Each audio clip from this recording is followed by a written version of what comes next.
την πρώτη μαχαιριά μου την κάρφωσα από το μάτι. Μετά στον άλλο δεν την έβλεπα. Προσπάθησα να απαλλαγώ, αλλά δεν μπορούσα. Άλλο δεν τον έβλεπα. Από πίσω μου βρίσκεται το στόμα και με έκτισε απότομα κάτω. Προσπάθησε να με βιάσει. Εκείνη τη στιγμή όμως πέρασε μια παρέα από δίπλα και έβγαλε το μαχαίρι, μου το έβαλε στο λαιμό και με απείλησε ότι αν φωνάξω βοήθεια θα μου σκοτώσει. Με τα πολλά έπεσα εγώ. Πως έπεσα φαίνεται ένα άσχυλα έπεσα και αυτός πήγε σκουπίστηκε, ήταν αιματωμένος φαίνεται και εγώ μαζεύτηκα επάνω να μην με πειράξει. Αυτός όμως βύριζε και με χτυπούσε γιατί ήμουν και εδώ χτυπημένη. Από πίσω σε σημεία που να με σκοτώσει εδώ. Πόσα σημεία? 9-7 είχα ραψίματα. Στο κεφάλι. Κεφάλι.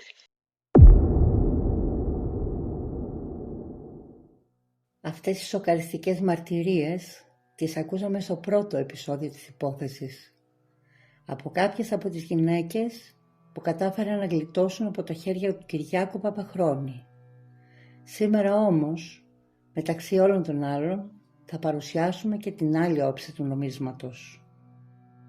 Εμπιστοσύνη θα του δίνατε? Μέχρι σημείο να συνεμείνει σπίτι μου. Δεν θα είχα κανένα πρόβλημα απολύτως. Είναι πολύ ελληνικός, είναι πανέξυπνος, έχει ένα υπέροχο και καταλυτικό χιούμορ, ναι, γιατί όχι. Μπορούμε να πούμε ότι είναι άντρας που ονειρεύεται κάθε γυναίκα.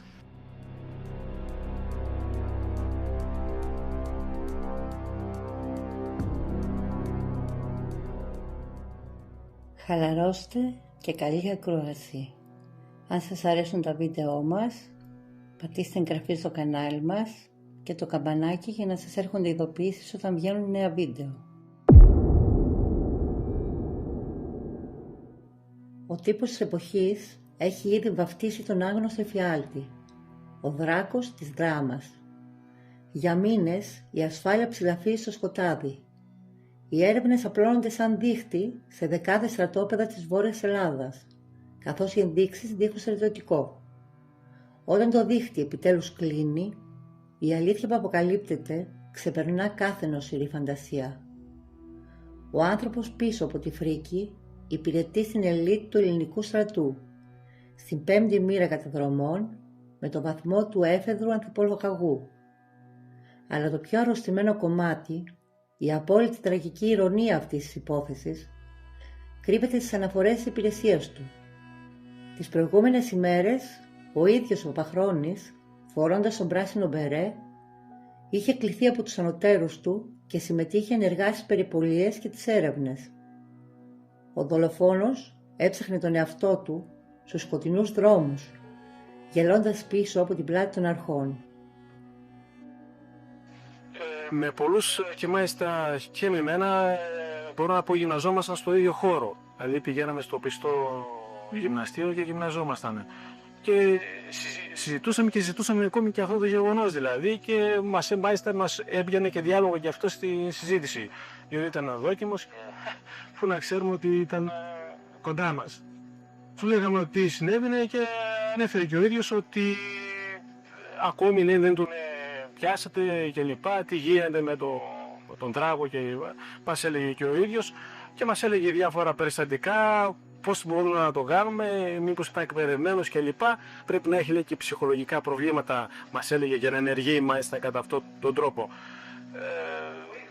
Ο ίδιος ο Παπαχρόνης είχε ίσως κάποιες στιγμές που εξομολόγησε, αλλά εμείς δεν μπορούσαμε να φανταστούμε ότι ήταν δυνατόν να προέρχεται από αυτόν τον χώρο.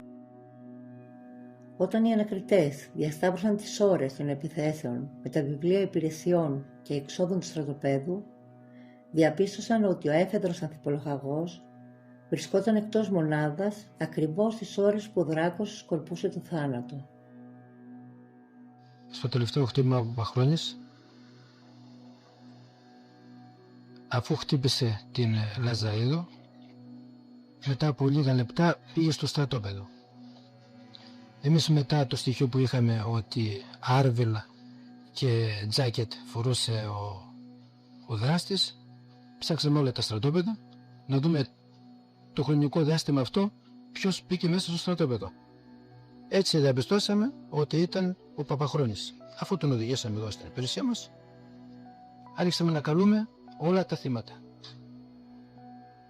Μεταξύ αυτών ήρθε και η Ιερόδουλος από την Ξάνθη. Μόλις τον είδε η Ιερόδουλος, το γονάτισε, έπεσε κάτω.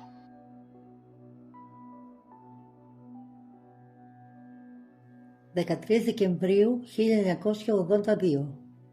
Ο χειμώνας στη Δράμα είναι βαρύς, αλλά το κλίμα μέσα στο τμήμα της ασφάλειας είναι ακόμα πιο παγωμένο. Ο άνθρωπος που στέκεται απέναντι στους αστυνομικούς δεν μοιάζει με τον κοινό κακοποιό της διπλανής πόρτας. Είναι ένας σκληροτράχυλος έφεδρος αξιωματικός των ειδικών δυνάμεων. Ένας άντρας που οι στρατιώτες του θυμούνται ακόμα για το δεσποτικό, σχεδόν τυραννικό του χαρακτήρα στα στρατόπεδα.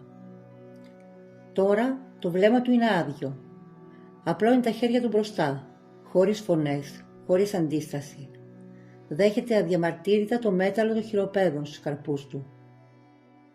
Η ομολογία του, που καταγράφεται λέξη προς λέξη στα επίσημα έγγραφα, ξεδιπλώνει μια σκοτεινή περίοδο βυθισμένη στο αίμα, τη βία και τις αρρωστημένες αιμονές. Εκείνο το βράδυ, το όνομα του Κυριάκου Παπαχρώνη γράφεται με ανεξίτηλο μελάνι στη μαύρη βίβλο του ελληνικού εγκλήματος. Ο δράκος είναι πλέον στα χέρια του νόμου. Όταν οι αστυνομικοί περνούν το κατόφλι του σπιτιού του, η μάσκα πέφτει οριστικά.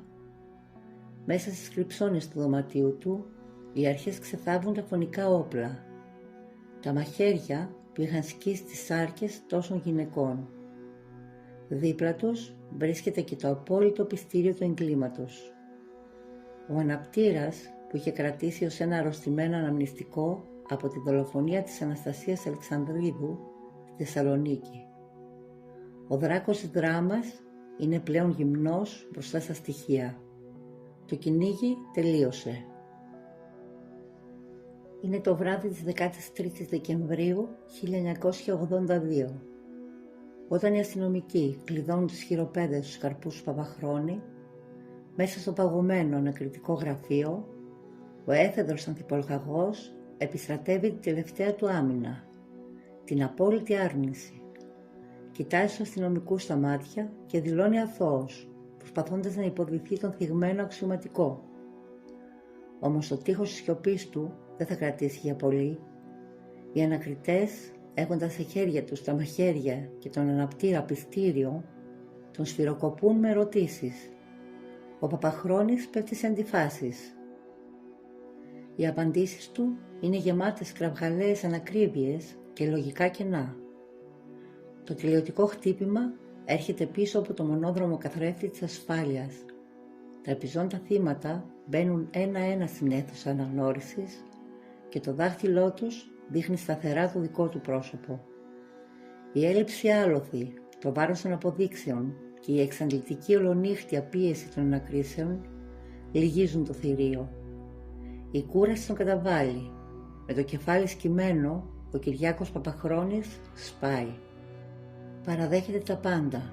Με κάθε λεπτομέρεια αποδέχεται τη μία προς μία όλες τις κατηγορίες, υπογράφοντας την επίσημη ομολογία του για το πιο σκοτεινό μακελιό της εποχής. Έμαθα ότι το λάβαν το γιο μου και δεν το πίστευα. Όλα τα πήγα εκεί πέρα. Δεν μ' αφήσαν να το δω. Νομίζετε ότι δεν έχει κάνει τους διοφόνους και τις επιθέσεις του αίματος? Δεν έκανε το πιστεύω. Η ομολογία του Δράκου στο ανακριτικό γραφείο της ασφάλειας δεν σταματά στο αίμα και τους βιασμούς. Καθώς το μελάνι πέφτει στο χαρτί, ξεδιπλώνεται η δράση ενός τρομοκράτη που ήθελε να δει τις πόλεις της Βόρειας Ελλάδας να φλέγονται. Ο Κυριάκος Παπαχρώνης παραδέχεται ότι πίσω από μια σειρά τυφλών βομβιστικών επιθέσεων που είχαν σημάνει συναγερμό στις αρχές, κρυβόταν ο ίδιος. 12 Μαρτίου 1982, Ξάνθη. Ο έφεδρος αξιωματικός κινείται σαν σκιά στο κέντρο της πόλης. Τοποθετεί 2 ορολογιακούς μηχανισμούς, έναν στο κεντρικό ταχυδρομείο και έναν στο κατάστημα της Εθνικής Τράπεζας. Το επόμενο πρωί, 13 Μαρτίου, το σκηνικό μεταφέρεται στη Καβάλα. Ακόμα 2 βόμβες τοποθετούνται σε ένα εμπορικό κατάστημα και στο υποκατάστημα της Τράπεζας Πίστεως, σκορπώντας τον πανικό στους πολίτες. Το αρρωστημένο του παραλήρημα δεν έχει φραγμούς, ούτε καν απέναντι στο εθνόσημο που φοράει. 16 Ιουνίου 1982. Δράμα. Ο Παπαχρόνης παγιδεύει με κριτικά την ίδια την πύλη του στρατοπέδου όπου υπηρετεί, την πέμπτη μοίρα καταδρομών. Σαν να μην έφταναν αυτά, η λίστα της καταστροφής συμπληρώνεται με έναν μικρό εμπρισμό που προκαλεί ο ίδιος στις εγκαταστάσεις του αεροδρομίου της Καβάλας. Ένας άνθρωπος που δεν επιδίωκε μόνο την υποταγή των θυμάτων του, αλλά απολάμβανε να βλέπει το κρατικό μηχανισμό να παραλύει από τον φόβο.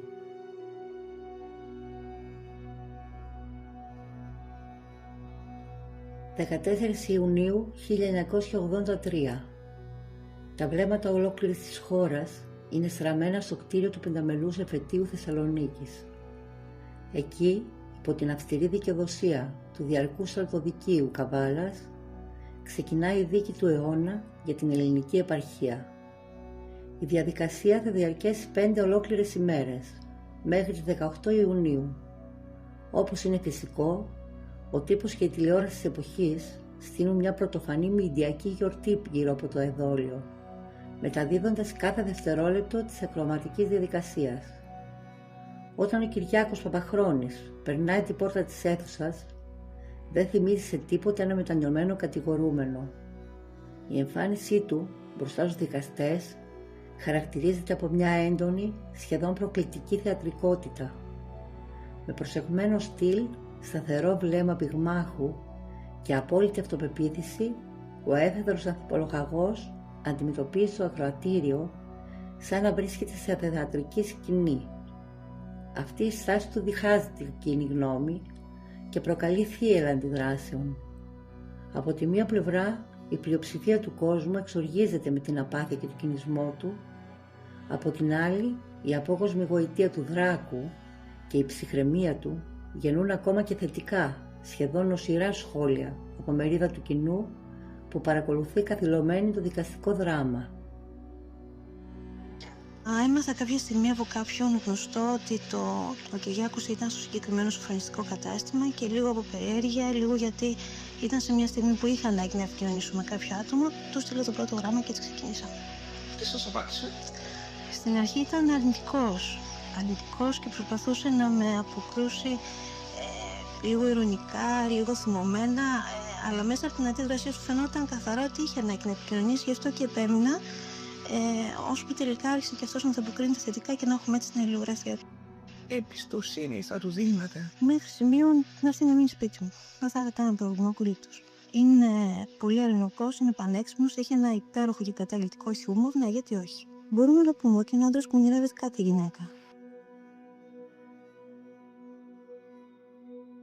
Στη δίκη του, ο Κυριάκος Παπαχρόνης απέρριψε την υπερασπιστική γραμμή περί ψυχικής νόσου, εξυμνώντας τον ανδρισμό και τη σωματική του διάπλαση ως αποδείξεις ανωτερότητας. Χαρακτηριστικά αρνήθηκε την ψυχιατρική εξέταση, δηλώνοντας «Δεν έχτιζα τόσα χρόνια αυτό το κορμί για να το καταστρέψουν οι ψυχίατροι». Η προκλητικότητα του Κυριάκου Παπαχρόνη έξω από την αίθουσα του δικαστηρίου ξεπερνά κάθε προηγούμενο, αγγίζοντας τα όρια της απόλυτης τρομοκρατίας. Κοιτάζοντας τις κάμερες και τους δημοσιογράφους στα μάτια, ο δράκος εξαπολύει μια ανατριχιαστική απειλή που παγώνει το Πανελλήνιο. Δηλώνει με κινησμό ότι θα αποδράσει και θα σφάξει πολύ κόσμο. Ο συναγερμός στις αρχές είναι κόκκινος, για να αποτραπεί το ενδεχόμενο λιντσαρίσματος από το οργισμένο πλήθος, αλλά και μια πιθανή απόπειρα απόδρασης, η αστυνομία επιστρατεύει μια ολόκληρη στρατιά.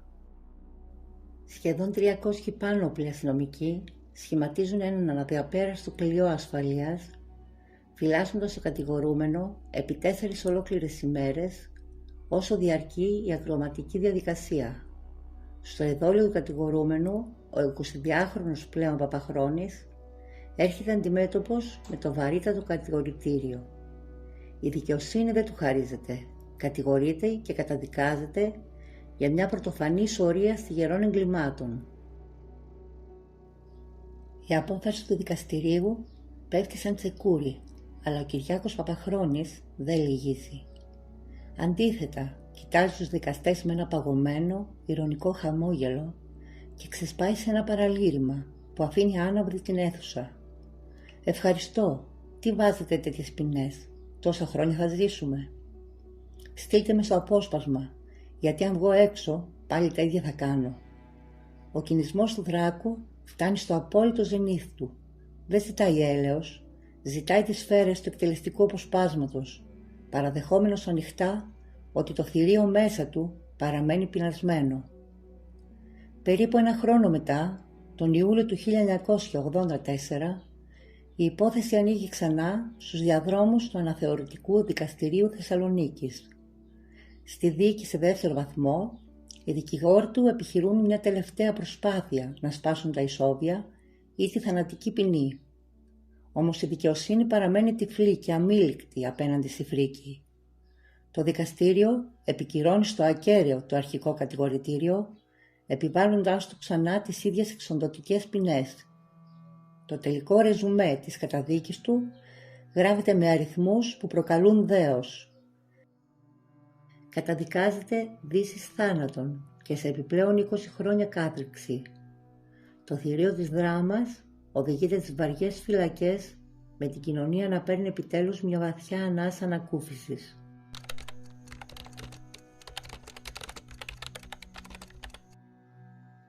Τον βιασμό και την ανθρωποκτονία με στιλέτο της ιερόδουλης Γραμμένης Θεοχαρίδου στις 5 Ενάτου 1981 στη Δράμα.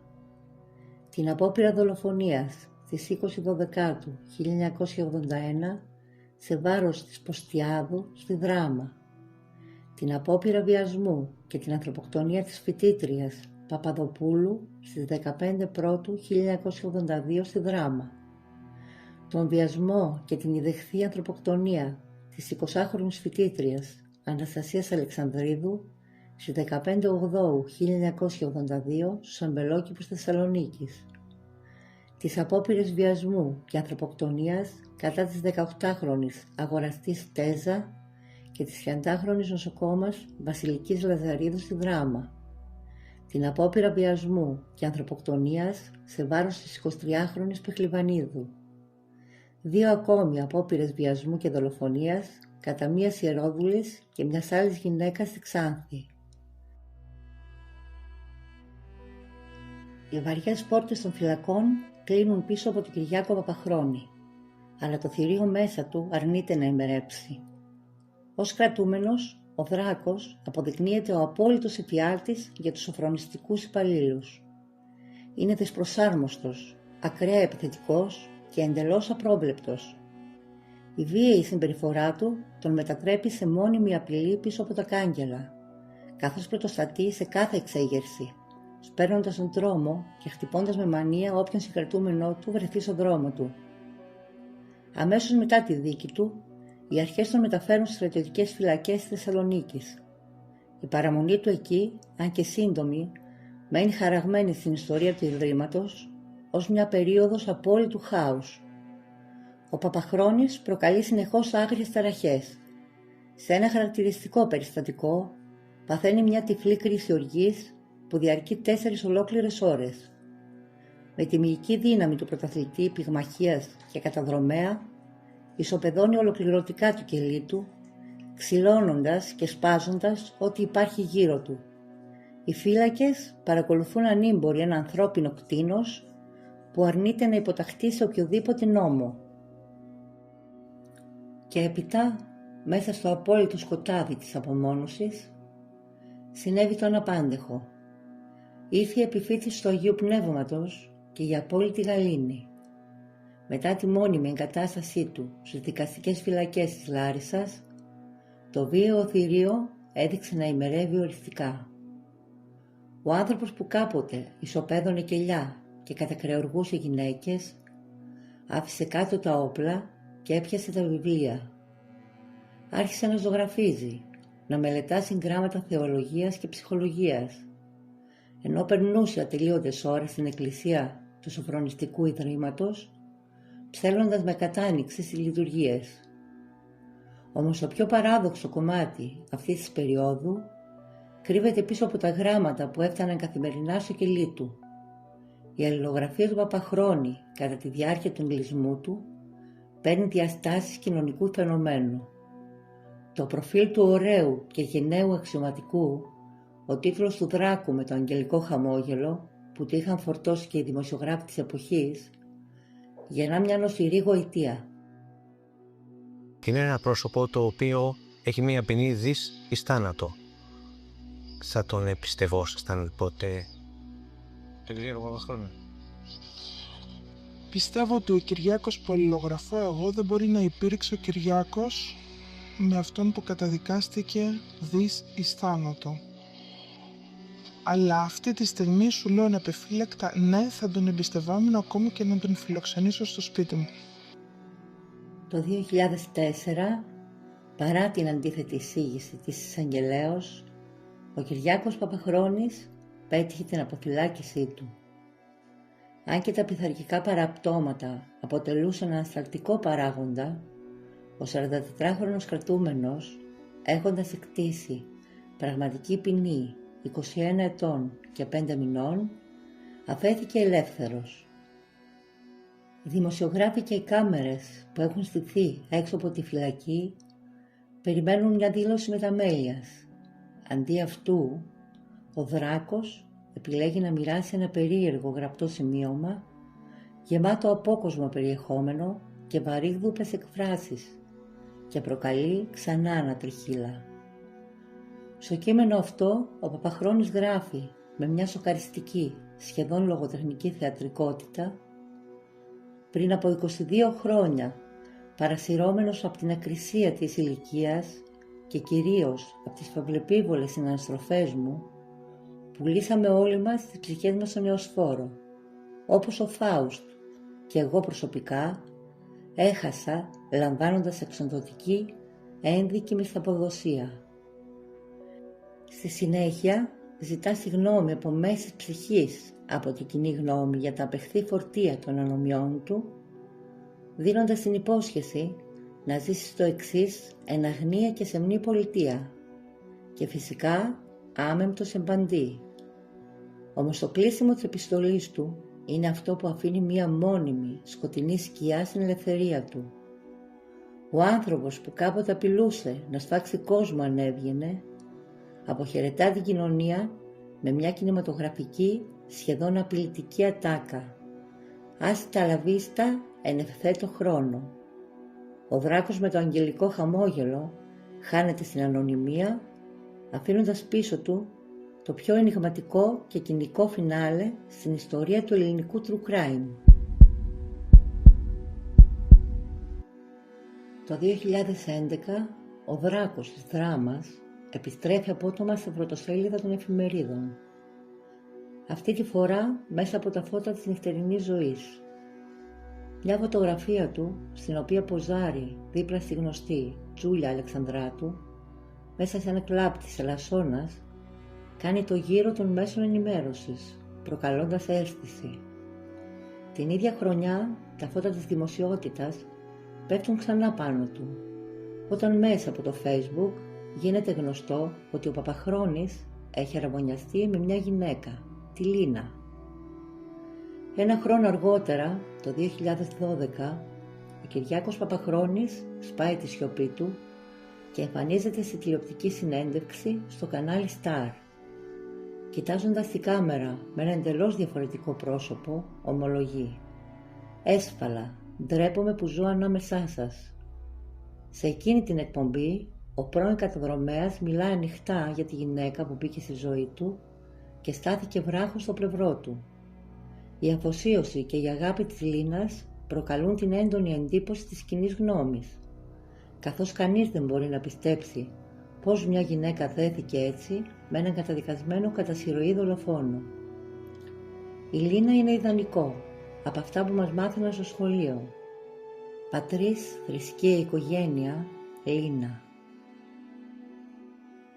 Ο άνθρωπος που κάποτε δήλωνε στο δικαστήριο πως αν έβγαινε θα έσφαζε ξανά, ζητούσε πλέον την ησυχία του, οχυρωμένος πίσω από μια νέα ήρεμη ζωή στην επαρχία. Για τα θύματα του όμως, ο χρόνος σταμάτησε για πάντα στις αρχές της δεκαετίας του 80.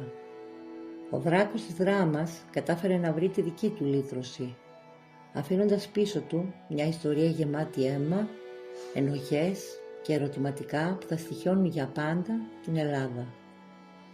Μετά από τόσα χρόνια, η τελευταία πράξη για τον άλλοτε διαβόητο εγκληματία δεν γράφεται στα ring της πυγμαχίας, ούτε στους σκοτεινούς δρόμους, αλλά στους παγωμένους διαδρόμους των νοσοκομείων.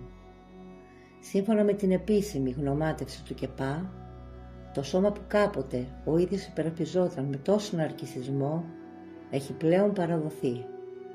Μετά από ένα βαρύ ισχαιμικό επεισόδιο, ο Κυριάκος Παπαχρόνης υποφέρει από σπαστική ημιπληγία της δεξιάς πλευράς και εκφυλιστική αρθρίτιδα γόνατος και ισχύου, μια πάθηση που οι γιατροί χαρακτηρίζουν ισοδύναμη με τετραπληγία. Τα επίσημα έγγραφα καταγράφουν την πτώση της φωνικής μηχανής με απόλυτη ψυχρή ακρίβεια.